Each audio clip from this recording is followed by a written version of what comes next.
This joint session of the Alabama Legislature will now come to order. Doorkeeper, I ask you to admit our governor, Her Excellency K. Ellen Ivey.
Thank you so much.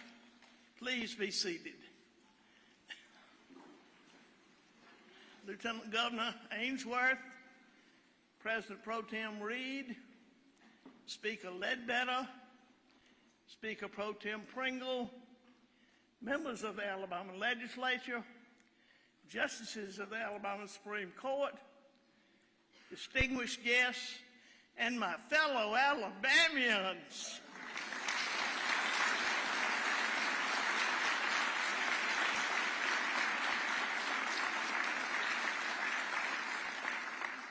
It is an honor to address you all as we begin what will be a consequential legislative session. In just 1 month, on March the 5th, we will also head to the polls to vote in Alabama's primary election, which is significant this year as we are now one of the earliest states in the nation and included among those on Super Tuesday. All the more reason to get out and proudly cast your vote. Any chance I get, I remind young people that voting is the single most important civic duty we have. From delivering this message to Girls State each year, to speaking with our fourth grade learners about their Alabama history, I'm always proud to share with our students that having the right to vote should never be taken for granted. When talking to a group of Carbon Hill 7th graders preparing for their school elections, I told them, if you don't vote, you can't gripe. The same is true for us adults. As Alabamians, the one thing I'm really most proud of is that after the polls close, no matter who we voted for, we all still treat each other with respect, whether selecting a class president or the President of the United States. And even though we may vote differently, we all agree in protecting the integrity of our elections in Alabama. That's why I am proud to support legislation that prohibits ballot harvesting in our state. We would put a stop to any manipulation of our elections. Ensuring new technologies are both safe and effective is an important public safety measure. Today, that new technology is artificial intelligence, maybe better known as AI. And look, y'all, I'm not going to stand here and preach like I know a blooming thing about AI. However, I do know that new technologies can have benefits, but if not used responsibly, they can be dangerous. We are going to ensure that AI is used properly. This week, I will sign an executive order to establish a task force to better understand artificial intelligence and to prepare the state to safely and effectively use this emerging technology going forward. The Alabama Department of Corrections certainly remains a key focus of our state's public safety, and I will be frank, running a correction system is a hard job, and I know everyone here has an opinion on how they can do it better. There's no one more capable to lead that effort here in Alabama than Commissioner John Hamm.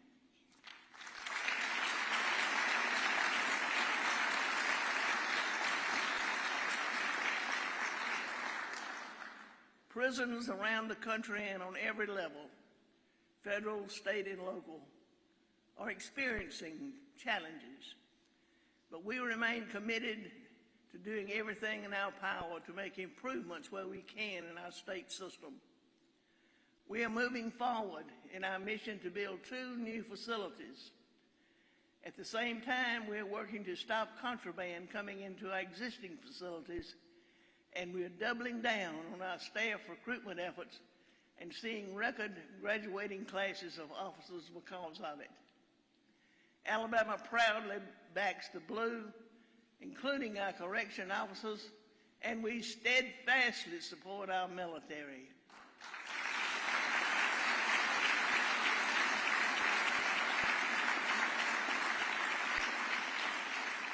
I'm thrilled to have recently tapped General David Pritchett to serve as the new Adjutant General for the Alabama National Guard. Already in his short time on the job, the Alabama National Guard has stepped up in times of need, from carrying the torch on important missions like the F-35 project to aiding portions of the state impacted by stinging winter weather. He also continues to support the hundreds of Alabama soldiers deployed at the southern border to protect our country against illegal immigration. We are proud of these men and women, and we thank them for their service.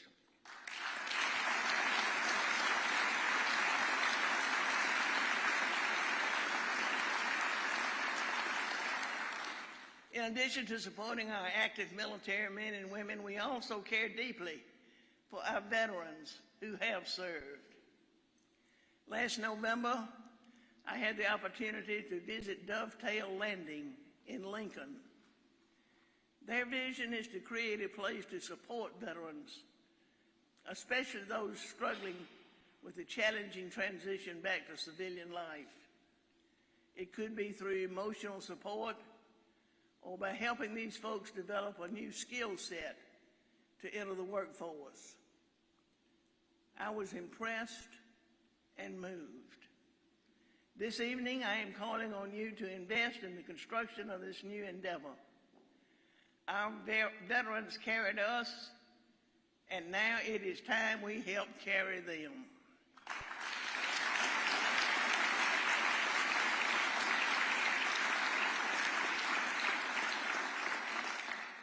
Alabama is a pro-life state. I am more committed than ever to protect the sanctity of life. And as I said on this occasion last year, our work is not done. This evening, I am proud to declare Alabama will foster a culture of life. We must refocus our efforts to do more to support life after birth. Last year, Commissioner Nancy Buckner, the Alabama Department of Human Resources, had great success in foster care adoptions, accompanied by our relentless focus on enhancing child care quality. I am proud to double down on these efforts. To foster a better culture of life, We must also do more to support Alabama families, and early onset of medical care is necessary for both mothers and children.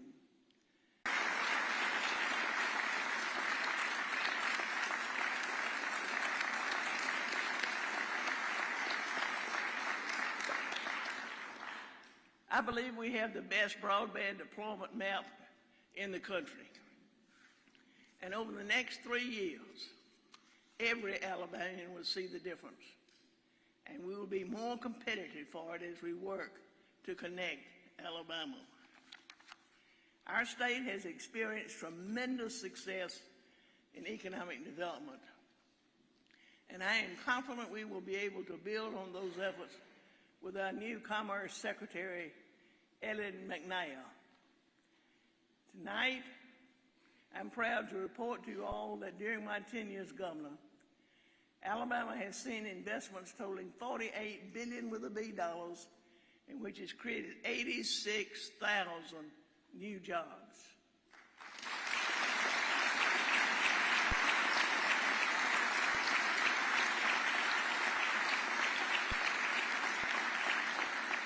And as I like to say, we're just getting started.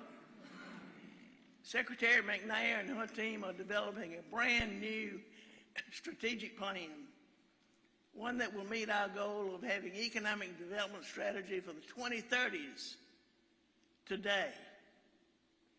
To help Alabamians and Alabama businesses achieve success, though, we must make sure our efforts in workforce development match what we are doing to recruit and retain business and industry. Last July, I wrote an op-ed saying to eliminate help wanted signs, we must shift our focus to labor force participation. The Ivey administration remains committed to doing that.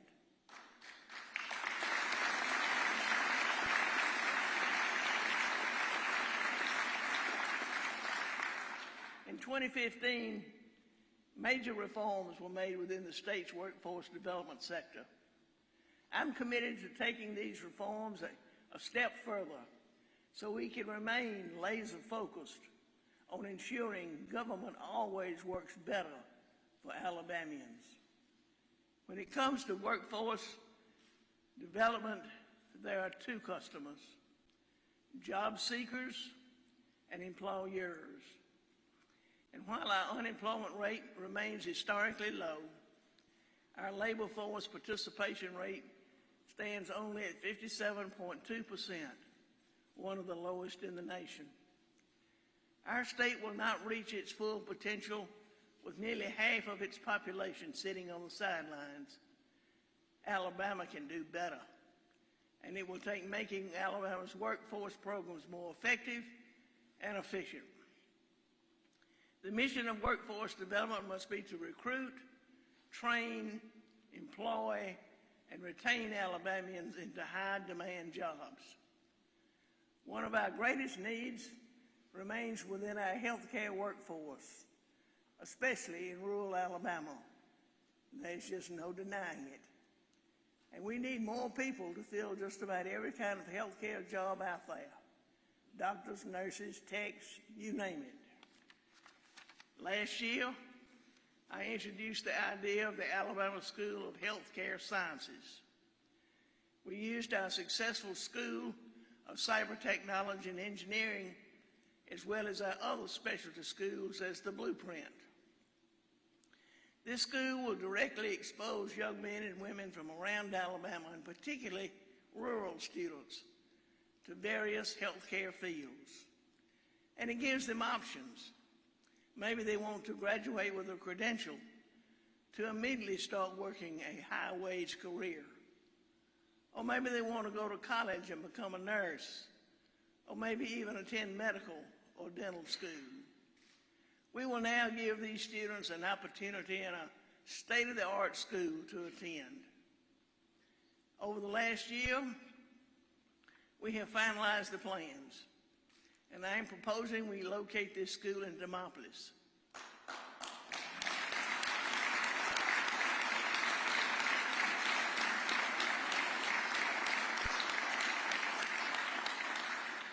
Already, we have received tremendous community support, and the gold standard of rural health care is just a few steps away from the proposed site where these students will learn. And on top of all this, the feasibility report commissioned by the legislature last year has once again validated Demopolis as the ideal location for this important school.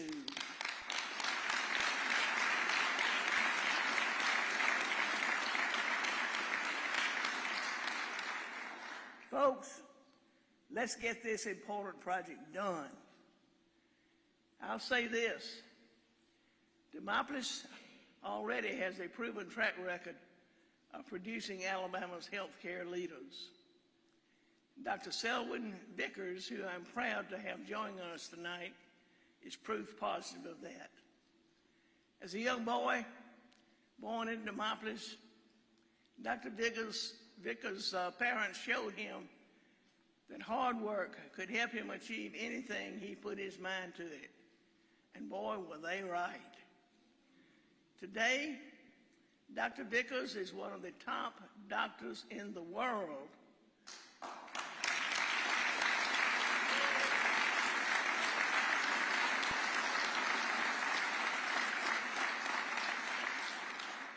While currently serving as president and CEO of Memorial Sloan Kettering Cancer Center in New York. Students in every Alabama county have the potential to benefit from an education in Demopolis, just like Dr. Vickers did. And we will accomplish that through the Alabama School of Healthcare Sciences. Members of the Alabama legislature, investing in this project is one of my top priorities this session, and I'm calling on you to make this a reality.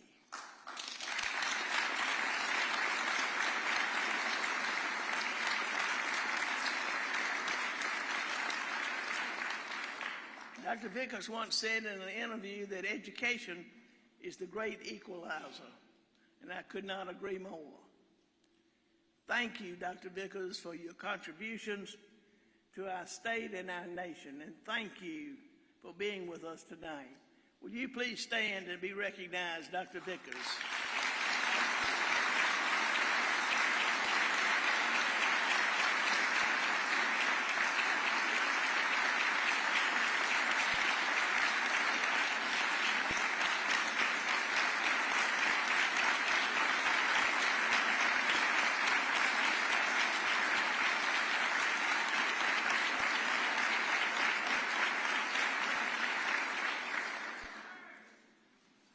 During my inaugural address, I promised the people of Alabama that ensuring every Alabama student receives a high-quality education would be my #1 focus during this term.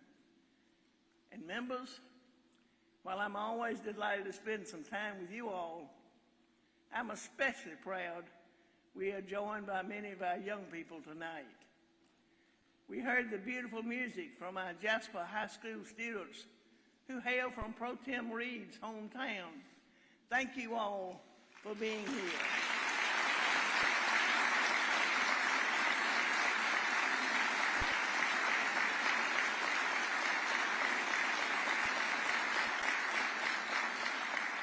Please stand and let us recognize you.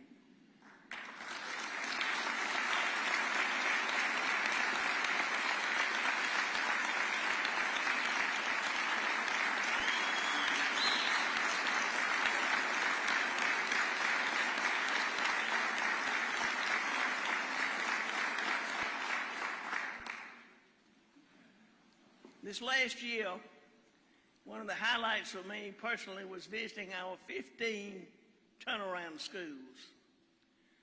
Fourth graders from one of these schools, ABC Elementary in my home county of Wilcox, are here with us this evening. Folks, these boys and girls had the highest reading gains in the entire state of Alabama last year.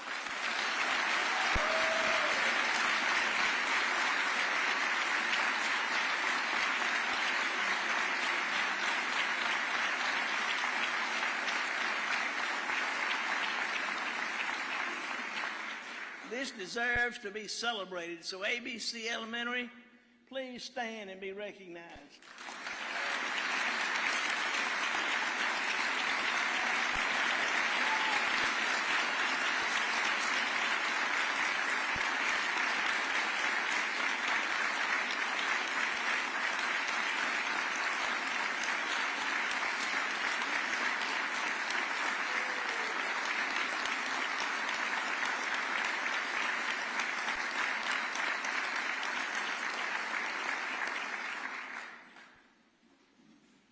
I believe in every single one of our students in Alabama. And when you set the bar high for them, these boys and girls can reach their fullest potential. The progress being made at ABC Elementary can certainly be credited to our Turnaround Schools initiative, as well as these students here tonight, their classmates back home, their parents and their teachers.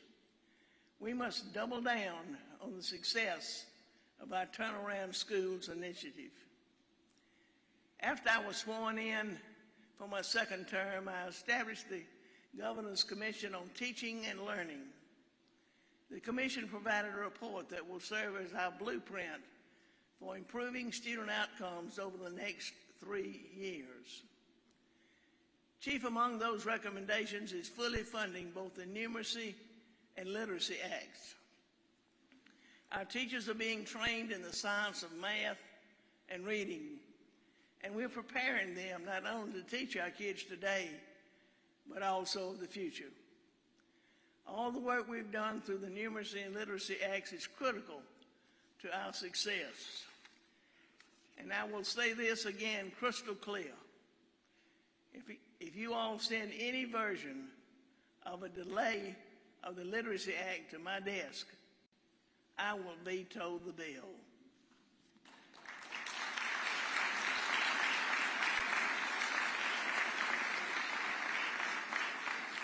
Ensuring our students are proficient readers and ready for the next grade is simply too critical.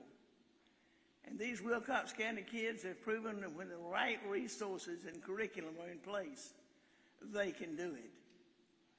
I'm very proud of the fact that during my time serving as your governor, together, we have invested a new historic amount in our public schools each year. This year, we will once again have the largest education trust fund in our state's history. We must also fulfill our promise to have the highest starting salary for our teachers among our neighboring states. Let's get this done this session. Improving our state's education system is a process, and we have to meet the needs of all students. As governor, I realize the way to do that is to make sure there are opportunities available for our children. For some families, that means having the chance to send their child to a charter, a magnet, or private school, or to homeschool them. School choice is a spectrum. And last year, we recognized that to expand our options in Alabama, we had to first improve our existing options, charter schools, and the Alabama Accountability Act. You accomplished that. Thank you.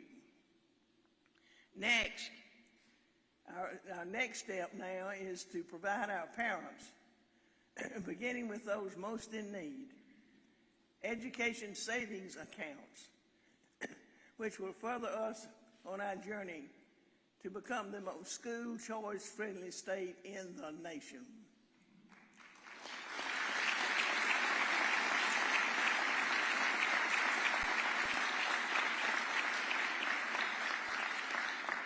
Passing an education savings account bill that works for families and for Alabama is my #1 legislative priority. And I am proud to have our Education Budget Chairman, Senator Arthur Orr, and Representative Danny Garrett carry the CHOOSE Act. Once we get this legislation across the finish line, we will prepare for the program to begin in the 2025-2026 academic year. For its first 2 years, we will be helping families who might not otherwise have the option to afford to send their children to the school of their choice through these $7,000 education savings accounts. For the third year and beyond, all families will be eligible for the program. As additional families choose to participate in the program and as our revenues increase, we can grow the program responsibly so it can be fully universal for every Alabama family who wishes